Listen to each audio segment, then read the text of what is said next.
Aujourd'hui, c'est le début d'une nouvelle série de vidéos qu'on va faire ensemble. Le jugement des héros.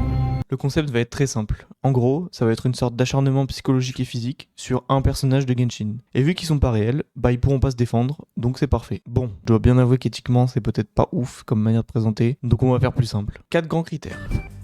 L'histoire du perso, son look et son attitude, son niveau en combat, son utilité en exploration. Le tout, ça nous donnera une note sur 20, histoire de voir qui sont les petits cracks, et au contraire, qui sont les plus grosses fraudes sur Genshin. Alors, dernier petit disclaimer avant de commencer, je tiens à préciser que ce classement, il est 100% objectif. Je pense que les gens qui m'ont déjà vu sur Twitch savent à quel point j'ai une réelle expertise sur Genshin. Et pour commencer en beauté, parce que voilà, moi je vous propose pas de la merde pour le premier épisode, si je vous parle d'une belle chevelure soyeuse, de beaux yeux éclatants, de quelqu'un d'une élégance rare, vous allez penser bien évidemment à...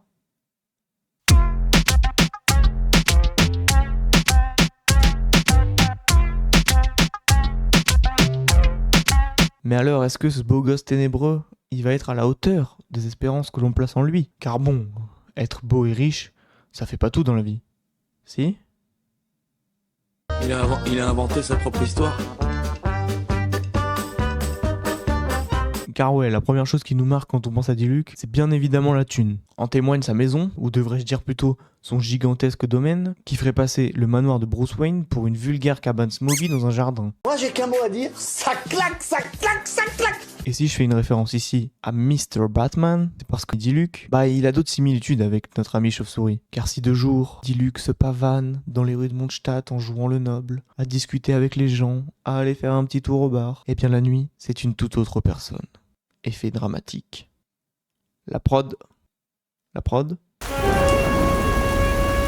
La nuit, il affronte des monstres pour défendre la cité. Et je tiens à préciser qu'il fait tout ça de manière complètement anonyme. Personne ne sait qui est ce fameux chevalier de la nuit, comme tout le monde l'appelle. En tout cas, c'est les ragots qu'on entend dans la rue. Il doit être incroyablement riche. Vêtu de noir, de la tête aux pieds, se fondant dans la nuit. Je me rappelle avoir vu une flamme bienveillante. Le feu a instantanément envahi les lieux. Attendez, juste pause. Bon, déjà, pardon, mais les habitants à ce niveau-là, ils sont quand même très très cons. Parce que riche, habillé en noir, et flamme, il y avait quand même quelques indices. D'autant plus qu'elle, la greluche là, elle est censée être éperdument amoureuse de Diluc. Ah bah ça se voit, tu m'étonnes. Mais attendez, car là arrive cette scène. Personne ne sait qui est ce fameux chevalier de la nuit. Non mais excusez-moi, à ce niveau-là, c'est quand même très grave. Oh, attendez, on m'appelle. Une soirée à Mondstadt ce soir? Attends, j'arrive. Enfin, comme Batman, Diluc a connu une histoire familiale tragique, voyant son père se faire lâchement assassiner devant ses yeux par un horrible monstre, au travers d'une attaque commanditée par les Fatui. On peut donc dire que Diluc aime à peu près autant les Fatui que Marine Le Pen aime les petits chats. Bon, pour conclure, on va pas se mentir, l'histoire de Diluc, elle est quand même sacrément stylée, mais on reste un peu sur du réchauffé au micro-ondes. Ça ressemble quand même de fou aux histoires de Batman, de Sasuke, etc. Ce qui fait que je vais mettre un 3,5 sur 5 pour l'histoire de Diluc. Trop beau. Trop beau, trop merveilleux. Je dois bien avouer que c'est le premier personnage avec qui j'ai eu un vrai coup de cœur et que j'ai trouvé vraiment stylé dans le jeu. Bon, il faut dire aussi qu'au niveau de sa scène d'intro, ils ont mis le paquet.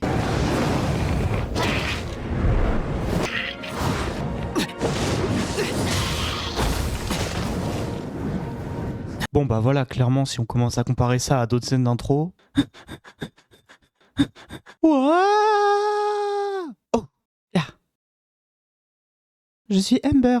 Je suis éclaireuse pour l'ordre des Favonius. Vestimentairement parlant, on est sur du full dark, on va dire plutôt logique pour Diluc. Un long manteau, petit jean slim, des espèces de bottes, pas forcément une tenue très confortable je pense. Chevelure impeccable, avec une petite couette derrière. Bon malheureusement il est roux, donc il part avec un désavantage. Alors par contre, simple petit détail, mais le manteau avec les trous derrière, je mettrais quand même un carton jaune, parce que pour moi ça peut quand même vite faire punk à chien de Porte de la Chapelle quoi. Bon niveau caractère par contre c'est pas très... Funny quoi. Ça reste un peu le cliché, style Sasuke, etc. Diluc, c'est un peu ce mec, tu vois, en soirée, qui est dans son coin en train de siroter son verre, d'un air mystérieux. Concrètement, si tu veux lui parler, faut soit que tu lui parles de son vin, soit que tu lui parles des Fatui. Voilà. Au final, je vais dire 3 sur 5, parce que comme on dit chez moi, ça casse pas 3 pattes à un canard non plus, quoi. Il est comme ça, et toi t'as éclaté. Et tu le chopes pas. Bon là, on arrive sur THE catégorie de Diluc. Abattre l'ennemi. Car si pour le reste il avait peu d'entrain, pour la bagarre, c'est bien différent. NANI?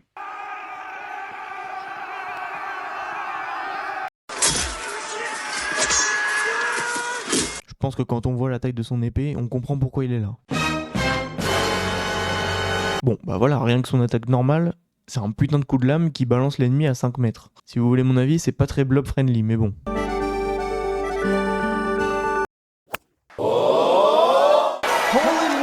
Bon, ses compétences pyro, clairement, ça en fait une brute épaisse. Comme on peut le voir via son assaut brûlant, le fait de pouvoir mettre 3 coups, c'est incroyable. Et pareil, encore une fois, ça propulse l'ennemi, donc c'est trop bien. Sa technique de l'aurore embrasée, elle fait tellement mal. Ce qui fait que tu peux hit tous les ennemis d'un coup, et c'est hyper pratique. Est-ce qu'on pourrait même aller jusqu'à dire que c'est peut-être le meilleur DPS du jeu?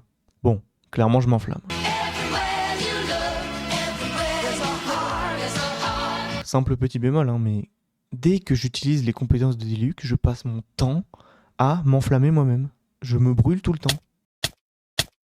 Non mais sérieusement, Théma cet extrait, je suis censé faire quoi pour pas me cramer?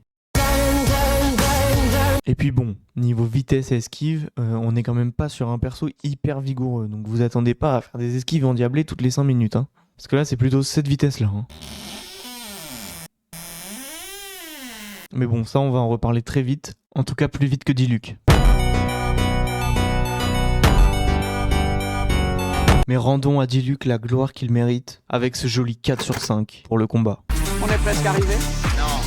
On est presque arrivé. Aïe aïe aïe aïe aïe aïe aïe. Là il va falloir broder les gars. Parce que comme je l'expliquais juste avant, Diluc il a à peu près la mobilité d'un pétrolier englué dans un marécage. Ici pas la peine d'imaginer des rollers, la possibilité de voler, un boost de vitesse, parce que vous aurez rien de tout ça. Diluc c'est la randonnée.